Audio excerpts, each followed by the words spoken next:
Mister Vijay, நீங்க தான் எல்லாத்தையும் விட்டுட்டு வந்துட்டீங்க இல்லையா? மக்களுக்கு சேவை பண்ணணும்ட்டு வந்திருக்கீங்க. இப்போ மக்களுக்கு ஒரு பிரச்சனை வந்துருச்சு. மக்கள் விஜய் வந்து சிஎம் ஆக்கணும்ட்டு இவ்வளவு ஓட்டு போட்டிருக்காங்க. உங்களுக்கு 108 எம்எல்ஏ உங்ககிட்ட தான் இருக்கு ஸ்ட்ரென்த் இல்லையா? உங்க ஸ்ட்ரென்த் 108. ஸோ ஒன்று மைனஸ் பண்ண முடியும். இன்னும் டபுள் உங்களுக்கு மக்கள் வெற்றி கொடுத்துருக்காங்க, டபுள் இடத்துல. ஸோ நீங்க மக்கள் சேவை செய்யணும்னா நீங்க மக்களுக்காக போராடணும்.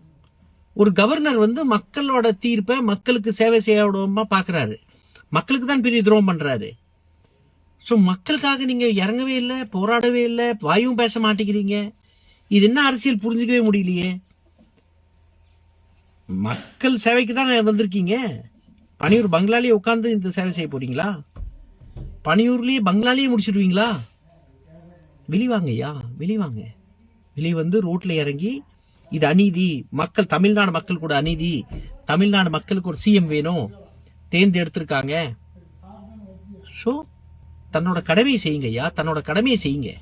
நன்றி.